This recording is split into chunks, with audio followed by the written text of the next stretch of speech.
Mutual fund investments are subject to market risks. Read all scheme-related documents carefully.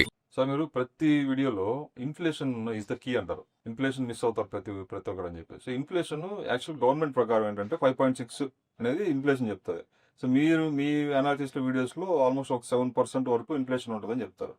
అంటే rule of 72 అనే దాని ప్రకారం every 10 years కి double అవ్వాలి, ఖర్చులు డబుల్ అవ్వాలి. కానీ ఇక్కడ థింగ్ ఏంటంటే ఆల్మోస్ట్ 3 days పెరిగిపోతున్నాయి ఖర్చులు. అంటే ఇన్ఫ్లేషన్ తో బ్యాలెన్స్ చేసుకుంటే ఖర్చులు 3 days పెరిగిపోతున్నాయి. సో ఇది ఎందుకు ఈ ఇంబ్యాలెన్స్ ఎందుకు వస్తుంది అంటే దీన్ని ఎట్లా చూడాలి యాక్చువల్లీ? సరే, ఇప్పుడు ఇన్ఫ్లేషన్ గవర్నమెంట్ డిక్లేర్ చేస్తుంది. గవర్నమెంట్ అనేది ఎసెన్షియల్ కమాడిటీ బేస్ చేసుకుని ఇన్ఫ్లేషన్ చెప్తుంది. పప్పులు, ఉప్పులు, అవును, ఆలు, గవర్నమెంట్లో కూల కొడతాయి కదా, పొటాటో, టమాటో, ఏదో ఉంటుంది ఢిల్లీ మెటీరియల్ కూడా అమ్మారు, గవర్నమెంట్కి ఇంపాక్ట్ అయ్యిద్దని తక్కువ రేటుకి ఆలు అని అట్లా. కానీ మన ప్రైమరీ ఖర్చు అది కాదు కదా. ఇప్పుడు ఒక వ్యక్తి నెలవారీ ఖర్చుల్లో పప్పులు ఉప్పులకు పెట్టేదంతా 4,000, కానీ నెల ఖర్చు 50,000 కదా. కానీ దాన్ని బేస్ చేసుకుని ఇన్ఫ్లేషన్ చేస్తే తప్పు. ఇది essential commodity inflation government is talking. మనం అనుకున్నట్టుగా education inflation 10%, health care inflation 13-14%. మరి ఇప్పుడు నీ major expenses on education, your major expenses on health care, దీని అప్పుడు నువ్వు 6-5 పట్టుకుంటే ఎలా? అర్థమైంది కదా మీకు. అండ్ మోర్ ఓవర్ మీకు ఇండియాలో గవర్నమెంట్కి యాక్సెసిబిలిటీ ఉన్న డేటా చాలా వరకు wrong. Data with government it self is wrong. ఒక 4-5 years బ్యాక్ మోడీ గారు చెప్పారు, ఇండియాలో 3 lakhs అబౌవ్ యాన్యువల్ ఇన్కమ్ చూపిస్తున్న నెంబర్ ఆఫ్ ఫ్యామిలీస్ కన్నా ఫారెన్ ట్రావెల్ చేస్తున్న ఫ్యామిలీస్ ఎక్కువనే అన్నారు. 3 lakhs ఇన్కమ్ లేని వ్యక్తి విత్ ఫ్యామిలీ ఫారెన్ ట్రావెల్ చేయగలుగుతాడా? అంటే data with the government is wrong. Government is trying to correct it. Even per capital income wrong. ఎన్నో organise sectors ఉన్నాయి, ఎవరు చూపిస్తున్నారు? ఇప్పుడు మన దగ్గరకు వచ్చి ఇంత ఇన్వెస్ట్ చేస్తాం సార్, ఇప్పుడు ఐటీఆర్ ఫైల్ చేయాలా, చేస్తే నాకు పథకాలు ఆగిపోతాయి అంటే ఏం చెప్పాలి వాళ్ళకి మనం? అంటే గవర్నమెంట్ ఏమో 2 లక్షల లోపు ఇన్కమ్ ఉంటే నీకు పథకాలు ఇస్తా అంటది. కానీ 2 లక్షల లోపు ఇన్కమ్ ఉన్న వాళ్ళు ఎంతమంది ఉన్నారు? లేని వాళ్ళు కూడా ఉన్నారు, బట్ ఉన్నోళ్ళు కూడా దాంట్లో ఉన్నారుగా. అంటే data with the government it self is wrong. 10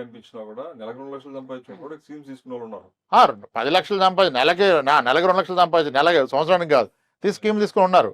సరే, ఇప్పుడు ఐటీఆర్ ఫైల్ చేయాలా, మాకు ఈ మెసేజ్ వచ్చింది, ఫైల్ చేస్తే మరి మాకు పోతాయా?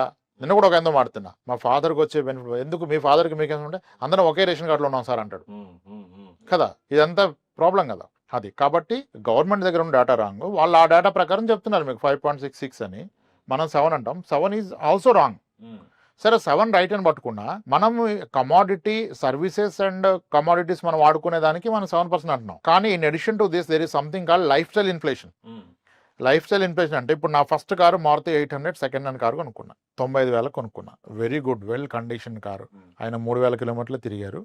మా ఫ్రెండ్ ఆయన రెంట్కి ఉంటారు, వాళ్ళ ఓనర్ది. వాళ్ళ పిల్లలు ఇంకో కారు కొనిస్తే ఇట్లా సర్వీసింగ్కే తీస్తాడు. తిరిగింది కూడా ఏమీ లేదు, తక్కువ రేటుకి సిరంగులు తీసుకున్నాం. దాన్ని నేను ఒక 4 years వాడా.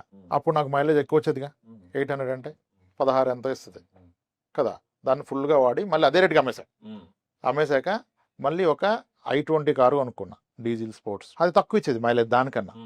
అది అయిపోయాక దాన్ని ఒక 5 years వాడాక దాన్ని కూడా నేను సెకండ్ హ్యాండే కొన్నా.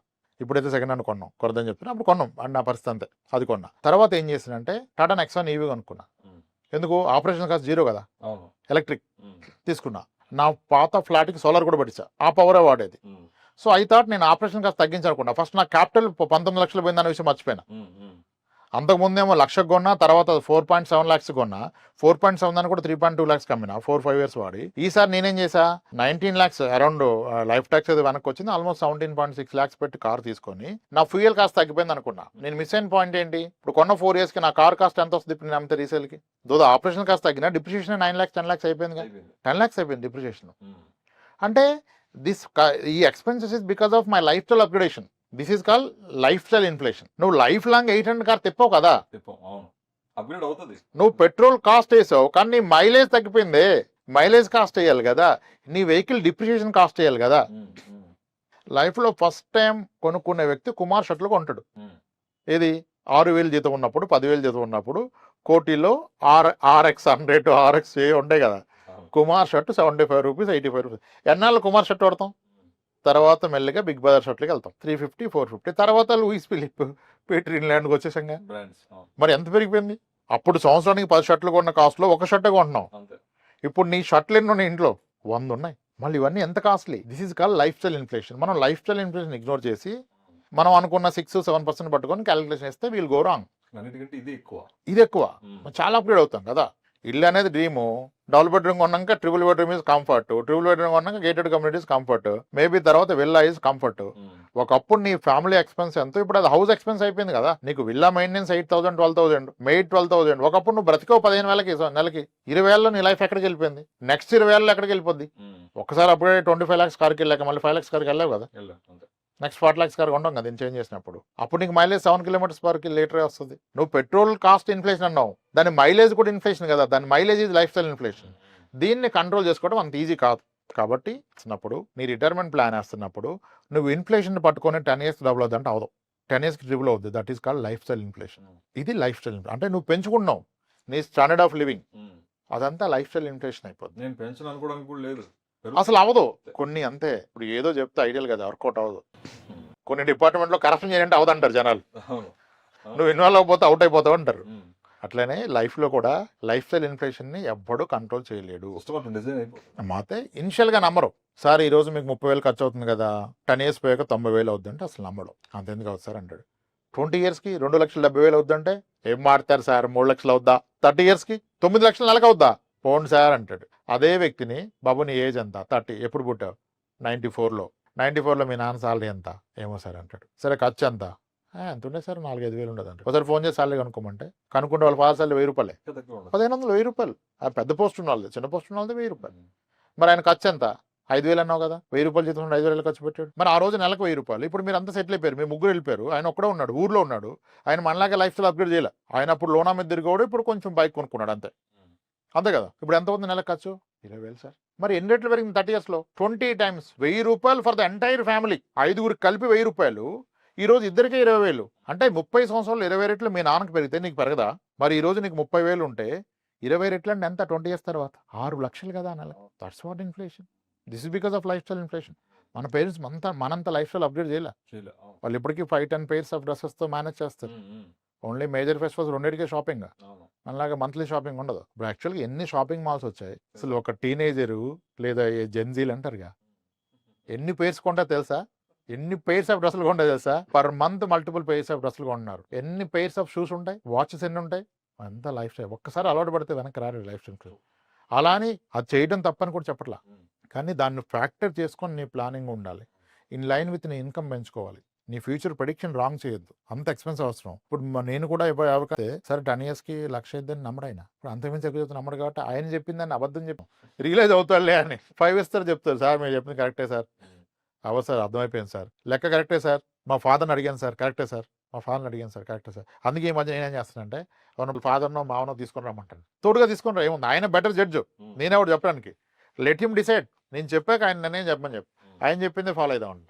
పాలు నీళ్ళు అయిపోద్ది అక్కడ. వాళ్ళకి 40 ఏళ్ళ ఎక్స్పీరియన్స్ ఉంది కదా, పెళ్ళి 40 ఏళ్ళు అవుతుంది వాళ్ళకి, 16-17 ఏళ్ళకి పెళ్ళైంది కదా సార్, 60 అన్నా 40 ఏళ్ళు లైఫ్ చూసిరారు కదా. అప్పుడు నీకు విషయం తెలిసిపోతుంది. ఇప్పటికీ రాంగే, అంత ఎందుకు అవుతుంది సార్, నాకు కాదు సార్, నేను పట్టను సార్, ఊరు వెళ్ళిపోతుంది సార్ అంటాడు. ఈ inflation and life style inflation 2 different things.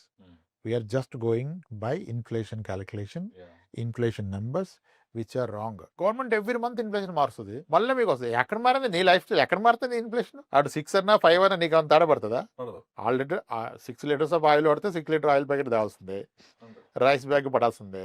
అటు తగ్గిందండి, ఎక్కడ తగ్గింది నీకు? రూపాయి తగ్గింది ఎక్కడైనా? ఇన్ఫ్లేషన్ తగ్గింది, వెల్ అండర్ కంట్రోల్ అంటారు. అదేదో కార్పొరేట్ ఫిగర్స్ ఎక్కడో, రిటైల్ కాదు ఆ figures, paper on paper corporates కా ఫిగర్స్. ఇప్పుడు వాళ్ళేవో బ్యాలెన్స్ షీట్స్కి క్యాలిక్యులేషన్స్, కానీ మనకి అది వర్కౌట్ అవ్వదు. మీ పర్సనల్ ఇన్ఫ్లేషన్ మీరే వర్కౌట్ చేసుకోండి. సింపుల్. ఈరోజు నెలకు ఖర్చు ఎంత, 10 years బ్యాక్ ఎంత, same rule apply for the next 30 years.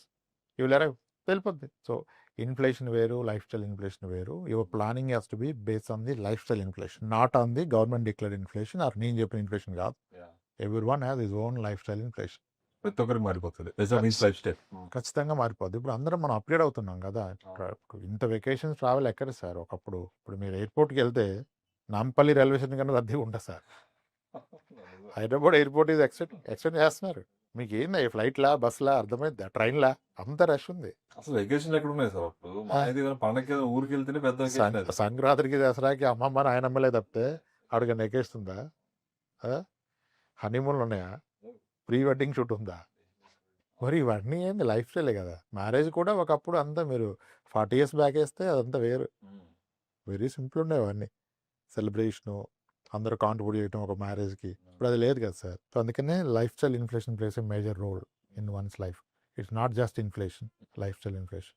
అదేంటో అర్థం చేసుకోవాలి. అది ఎక్కడికి వెళ్ళాల్సినకల్లా ఒక హాఫ్ అన్ అవర్ టైం తీసి కళ్ళు మూసుకొని నాన్న అని నాన్నకి ఫోన్ చేస్తే వచ్చేద్ది లైఫ్ స్టైల్ ఇన్ఫ్లేషన్ కదా. Inflation is key sir. ఇందాక మనం గత వీడియోలో మాట్లాడిన ఇన్సూరెన్స్ అయినా, ఇన్వెస్ట్మెంట్ అయినా, రిటైర్మెంట్ ప్లానింగ్, ఎడ్యుకేషన్ ఇన్ఫ్లేషనే కదా. ఎడ్యుకేషన్ ఎవ్రీ 10 yearsకి 3 times పెరుగుతుంది. డబుల్ కాదు, education cost 3 times in 10 years. Health care cost 4 times 5 times పెరిగిపోతుంది 10 years. 3 times కాదు నిజానికి. ఇవన్నీ ఫ్యాక్టర్ చేసుకొని ఇన్వెస్ట్మెంట్ చేయాలి. అందుకే ఇందాక గత వీడియోలో మాట్లాడిన గ్యారంటీ రిటర్న్ వచ్చే ఇన్సూరెన్స్ ప్రోడక్ట్లు ఇవన్నీ ఎంత మోసం. సో మనం బిల్ ఇన్ఫ్లేషన్ అయితే ఇన్ఫ్లేషన్ 7 ఇది 5 6 అని చెప్తున్నాం కానీ అసలు ఇన్ఫ్లేషన్ 7. నీ లైఫ్ స్టైల్ ఇన్ఫ్లేషన్, నీ లైఫ్లో అప్లికేబుల్ ఇన్ఫ్లేషన్ ఇస్ నాట్ 7 కదా, 11-12. దీన్ని బట్టి ప్లానింగ్ చేసుకోవాలి. It's very critical component. First తెలవాల్సిన పాయింట్ ఇదే. ఇది అర్థమయ్యాక ప్లానింగ్, ఇన్వెస్ట్మెంట్, ఇన్సూరెన్స్. కానీ చాలా నెగ్లిజిబుల్ పర్సెంటేజ్ ఆఫ్ పీపులే కదా ఈ కోణంలో ఆలోచిస్తారు. 99% అసలు దీని గురించి అసలు పట్టించుకోరు మీరు అన్నట్టు. ఇన్ఫ్లేషన్ అంటే ఏంటో చెప్పలేని వాళ్ళు 36 years ఏజ్ గ్రూప్లో చాలా మంది ఉన్నారు. ఉండొచ్చు, లేక నాలెడ్జ్ ఉండడం ఉండదు. ఇంక నీకు ఇన్ఫ్లేషనే తెలినప్పుడు ఇంకా ఏం తెలుస్తాయి అదర్ థింగ్స్. ఇంకేం ఇన్వెస్ట్మెంట్ చేస్తాను నువ్వు? ఒకళ్ళు చెప్తే ఫాలో అవుతున్నావు గుడ్గా అంతే. ప్రతి ఒక్కళ్ళు మినిమం నాలెడ్జ్ పెంచుకోవాలి ఆన్ పర్సనల్ ఫినాన్స్. లేకపోతే will face big troubles in the life going forward. Right sir, thanks.